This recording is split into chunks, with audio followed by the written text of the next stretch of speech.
നമസ്കാരം. റാഫ്റ്റോക്ക് ഫുട്ബോളിലേക്ക് അവർക്കും സ്വാഗതം. ഇന്റർ മയാമി ജയിച്ചു.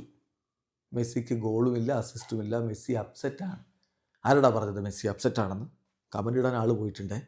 ഇത് പറഞ്ഞത് ഹാവിയർ മഷ്റാനോയാണ്. അപ്പോൾ അടുത്ത ചോദ്യം, മഷ്റാന തന്നെ വിളിച്ചു പറഞ്ഞോ? എടോ കാലമൊക്കെ മാറി, ആര് എവിടെ പറഞ്ഞാലും അതിവേഗത്തിൽ എല്ലായിടത്തും എത്തും. അങ്ങനെയാണ് ഇപ്പോഴത്തെ സംവിധാനങ്ങൾ, കമ്മ്യൂണിക്കേഷൻ സംവിധാനങ്ങൾ. ഇനി മഷ്റാനോ ഇത് അറിഞ്ഞായിരുന്നോ, മെസ്സി കേട്ടായിരുന്നോ എന്നൊന്നും ചോദിക്കേണ്ട. ഇതൊക്കെ എല്ലാവർക്കും പബ്ലിക്കലി അവൈലബിൾ ആണ്. ഏതായാലും ഏകപക്ഷീയമായ ഒരു ഗോളിന് ഇന്റർ മയാമി വിജയിച്ച് കയറി. ബെഞ്ചമിൻ ക്രമാഷിയാണ് മയാമിയുടെ വിജയ ഗോൾ കൊളംബസ് ക്രൂവിനെതിരെ നേടിയത്.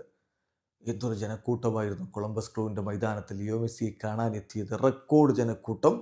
ആ ജനക്കൂട്ടത്തിന് മുന്നിലാണ് ഏകപക്ഷീയമായ ഒരു ഗോളിന് ഇന്റർ മയാമിയുടെ വിജയം വന്നത്. ലൂയിസ് സുവാരസും ലിയോ മെസ്സിയും അവരുടെ മുന്നേറ്റങ്ങൾ നയിച്ചുകൊണ്ട് സ്റ്റാർട്ട് ചെയ്തിരുന്നു. കളിയുടെ 30-ാമത്തെ മിനിറ്റിലാണ് ക്രമാഷിയുടെ ഗോൾ പിറക്കുന്നത്. ആ ഗോളിൽ പിന്നെ ഇന്റർ മയാമി വിജയിച്ച് കയറുകയായിരുന്നു. കളിക്ക് ശേഷം ഹാവിയർ മഷ്റാനോയാണ് മെസ്സി അപ്സെറ്റാണ് എന്ന് പറഞ്ഞത്. മെസ്സി കളി കഴിഞ്ഞ് മടങ്ങിപ്പോകുന്ന വീഡിയോ ഒക്കെ പലരും പങ്കുവച്ചിട്ടുണ്ട്. അദ്ദേഹത്തിന് പരിക്കുണ്ടോ എന്നതായിരുന്നു പലരുടെയും സംശയം. അപ്പോൾ ആ ചോദ്യം കളിക്ക് ശേഷം ഹാവിയർ മഷ്റാനോയോട് ചോദിക്കുന്നു. മഷ്റാനോയുടെ മറുപടി, മെസ്സി ഈസ് ഫൈൻ. ഞാൻ അദ്ദേഹത്തോട് ലോക്കർ റൂമിൽ വെച്ച് സംസാരിച്ചു. അദ്ദേഹം അപ്സെറ്റാണ്. He is upset about his performance. അദ്ദേഹത്തിൻ്റെ പെർഫോമൻസിൽ മെസ്സി അപ്സെറ്റാണ്. ബട്ട് ഈസ് ഫൈൻ എന്ന് പറഞ്ഞാൽ ഗോളുമില്ല, അസിസ്റ്റുമില്ല, വേണ്ടത്ര ഇമ്പാക്റ്റ് ഉണ്ടാക്കാൻ പറ്റാത്തതിൽ മെസ്സി അപ്സെറ്റാണ് എന്നല്ലാതെ ആൾക്ക് പരിക്കോ മറ്റു പ്രശ്നങ്ങളോ ഒന്നുമില്ല.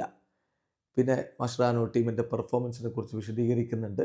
ഒരുപാട് ഗോളുകളൊന്നും നമുക്ക് ഒരുപാട് ഷോട്ടുകളൊന്നും ഓൺ ടാർഗറ്റിലേക്ക് നമുക്ക് ഉതിർക്കാൻ പറ്റിയില്ല.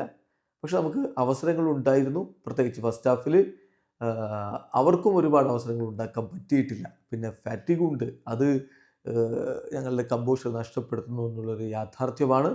എന്തായാലും കാര്യങ്ങൾ കുറച്ചുകൂടി ബുദ്ധിമുട്ടായിരുന്നു ഇന്നത്തെ ദിവസം എന്നും ഇപ്പോൾ മഷ്റാനോ പറയുന്നു. വീഡിയോ അവസാനിക്കുന്നു. ഫുട്ബോൾ ലോകത്ത് കൂടുതൽ വിശേഷങ്ങളുമായി റാഫ്റ്റോക്സ് കൊണ്ടുവെത്താം.